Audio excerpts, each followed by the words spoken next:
जुल्मी जब जब जुल्म करेगा सत्या के हथियारों से, चप्पा चप्पा गूंज उठेगी ममता दीदी की नारों से, अभिषेकता की नारों से। যারা ইডি সিবিআই দেখে ভয় দেখাচ্ছে তাদের উদ্দেশ্যে বলছি, তোমাদের কাছে সিবিআই আছে, ইডি আছে, আমাদের কাছে কি আছে জানো? আমাদের কাছে সবাই একসঙ্গে বলুন দিদি আছে। আমাকে প্রমাণ দিতে হবে বারবার, আমাকে প্রমাণ দিতে হবে।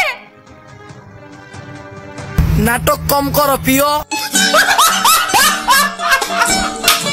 নমস্কার নমস্কার, নমস্তে, নমস্কারিন্ডা। সবার প্রথমে বলে নিচ্ছি যে আজকের এই ভিডিওটা পুরো মশলা হতে চলেছে, তাই সবার প্রথমেই ভিডিওটাকে আগে একটা লাইক করো। আর যারা যারা এখনো আমার এই চ্যানেলটি সাবস্ক্রাইব করোনি আগে সাবস্ক্রাইব করো, জলদি 30K সাবস্ক্রাইবার কমপ্লিট করো। তো চলো আজকের ভিডিওটা শুরু করা যাক। आइए देखते हैं, मजा आएगा। প্রথমত আমি তো এটাই বুঝতে পারছি না রাজন্না হালদার বর্তমান সময়ে চতুর্দিকে গিয়ে গিয়ে কেন এত কান্নাকাটি করছে। কারণ রাজন্না হালদার নিজের মুখেই তো বলেছিল, জুলমি জব জব জুলম করেগা সত্তা কে হাতিয়ারো সে, चप्पा चप्पा गूंज उठेगी ममता दीदी की नारों से, अभिषेकता की नारों से। Are you comedy me? আচ্ছা, তোমাদের হয়তো খুব ভালো করে মনে আছে আজ থেকে প্রায় 1 বছর মতো আগে যখন রাজন্না হালদার টিএমসির হয়ে প্রথম প্রকাশ্যে এসেছিলেন, যখন 21শে জুলাইয়ের মঞ্চ থেকে তিনি বক্তৃতা রেখেছিলেন, এই সমস্ত ভাষণগুলো দিয়েছিলেন, ঠিক তারপরেই রুদ্রনীল ঘোষ তিনি রাজন্না হালদারকে নিয়ে কয়েকটা কথা বলেছিলেন। কি সেই কথাগুলো একটু শুনুন। আমি রাজন্না বোনকে বলবো সাবধানে থাকতে, আর এমনি এমনি ওই মঞ্চে ওঠা যায় না, অনেক কষ্ট করে উঠতে হয়, ঘরের দরজায় টাইট করে তালা মেরে রেখে দিতে। অপরাধের সঙ্গে আপনি যদি জড়িত না হন আপনার কিন্তু পদোন্নতি নেই। রাজন্নার ঘরেতেও কেউ ওই অর্পিতার মতো 50 কোটি টাকা ঢুকিয়ে রেখে দেবে বলে নিজেরা মারামারি করছে। ওদের ওই 21শে জুলাইয়ের মঞ্চে রাজন্না বলে একটি মেয়েকে দেখলাম, মিলিয়ে নেবেন। আমি রাজন্না বোনকে বলবো সাবধানে থাকতে। জোর করে ওর বাড়িতে কেউ না কেউ তৃণমূল নেতাদের মধ্যে মারামারি চলছে খবর পেয়েছি। রাজন্নার ঘরেতেও কেউ ওই অর্পিতার মতো 50 কোটি টাকা ঢুকিয়ে রেখে দেবে বলে নিজেরা মারামারি করছে। তো রুদ্রনীল ঘোষ রাজন্না হালদারকে যে খুব খারাপ কথা বলেছিলেন সেরকমও কিছু নয়, তিনি রাজন্না হালদারকে হয়তো একটু সাবধান হওয়ার কথা বলছিলেন।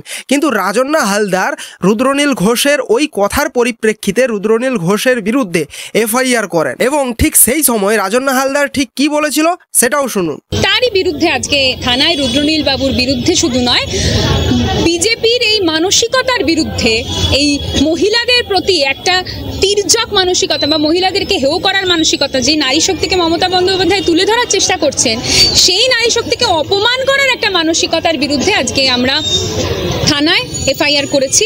তাহলে জাস্ট ভাবো, ওদিনকে 21শে জুলাইয়ের পর যখন রুদ্রনীল ঘোষ রাজন্না হালদারের বিরুদ্ধে সাধারণ কয়েকটা কথা বলাতে রাজন্না হালদার রুদ্রনীল ঘোষের বিরুদ্ধে অ্যাকশন নেয়, রুদ্রনীল ঘোষের বিরুদ্ধে এফআইআর করে, এমনকি বিজেপিকেও বলতে থাকে এইরকম মনোভাবা সম্পন্ন হতে পারে ওরা। তো এত কিছু করে এবং রুদ্রনীল ঘোষের বিরুদ্ধে এফআইআর করে এই সাধারণ কথাগুলোর পরিপ্রেক্ষিতে, সে জায়গায় রাজন্না যেখানে জানতো প্রায় 1 বছর ধরে তৃণমূল যারা ছাত্র পরিষদ করে যে সমস্ত নেতারা রয়েছে তাদের মোবাইলে রাজন্না হালদারের এআই করা নুড ফটো ঘুরছে, এটা রাজন্না খুব ভালো করেই অলরেডি অনেক আগের থেকেই জানতো।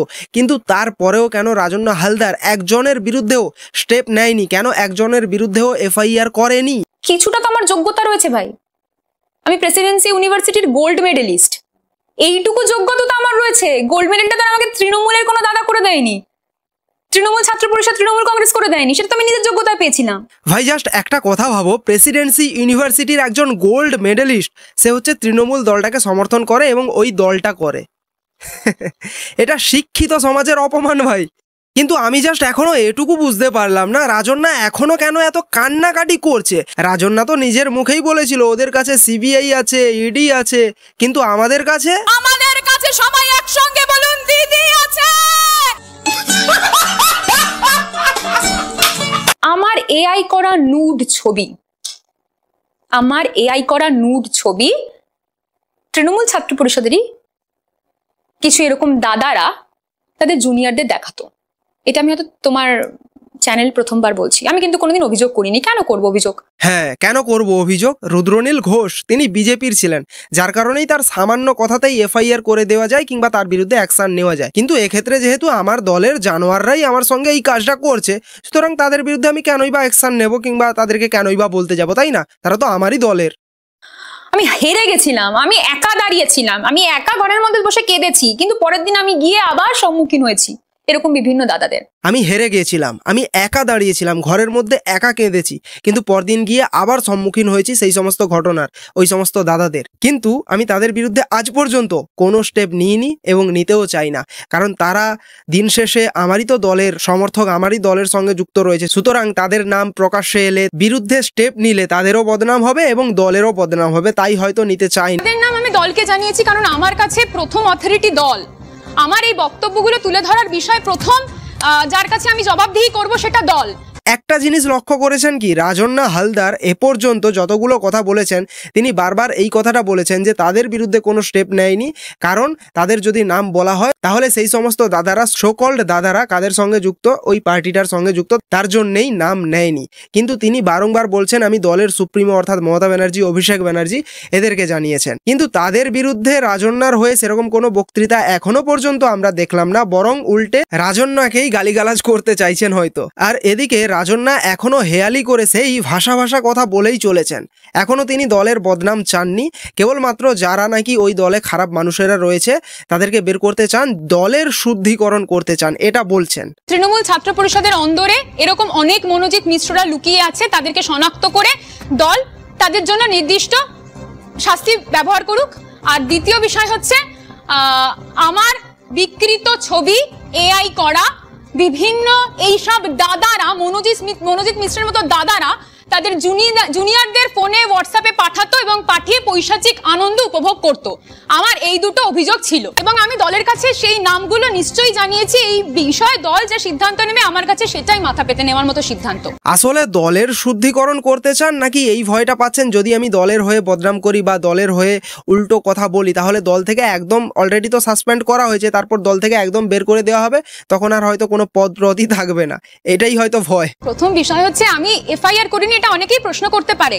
এফআইআর করলে যাদের নাম আসবে তারা আমাদের দলের লোক, তৃণমূল কংগ্রেসের লোক। আমার তৃণমূল কংগ্রেসকে মেলাইন করা প্রথম উদ্দেশ্য নয়, তৃণমূল কংগ্রেসকে শুদ্ধিকরণ করা প্রথম উদ্দেশ্য। তাই আমি দলকে প্রথমে জানিয়েছি। আমাদের কাছে কি আছে জানো? আমাদের কাছে সবাই একসঙ্গে বলুন, দিদি আছে। ভাই, রাজন্না হালদার তৃণমূল কংগ্রেসকে শুদ্ধিকরণ করতে চলেছে।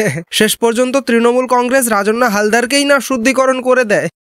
আমি আবারও সেই একই কথা বলতে চাই যে রাজন্না হালদার কেন এত কান্নাকাটি করছে না, যেখানে রাজন্না হালদার তার দলের প্রতি এত বিশ্বাস রয়েছে, তার দলের সুপ্রিমোর প্রতি এত বিশ্বাস রয়েছে, সেখানে রাজন্না হালদার এটাও বলে থাকেন যে জুলমি জব জব জুলম করেগা সত্তা কে हथियारों से चप्पा चप्पा गूंज उठेगा ममता दीदी की नारों से অভিষেক দা কি নারো সে।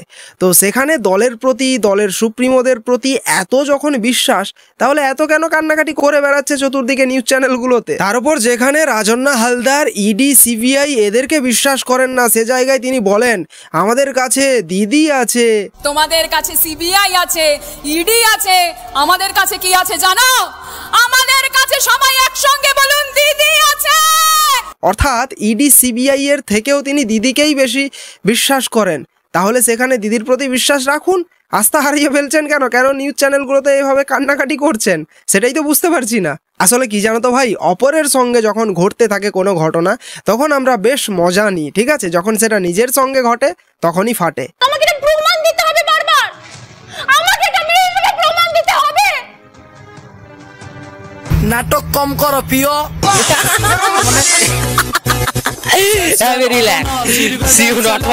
কন্যাশ্রী নিচ্ছ তো, লক্ষ্মী ভান্ডার নিচ্ছ তো, তাহলে কি আছে এখন কাঁদছো কেন? ঠিকই তো আছে, তোমার মেয়ের ইজ্জত নেবার আগে দাম তো তোমাকে তো মূল্য ধরে দিয়ে দিয়েছে, তাহলে কিসের জন্য তো হাহাকার?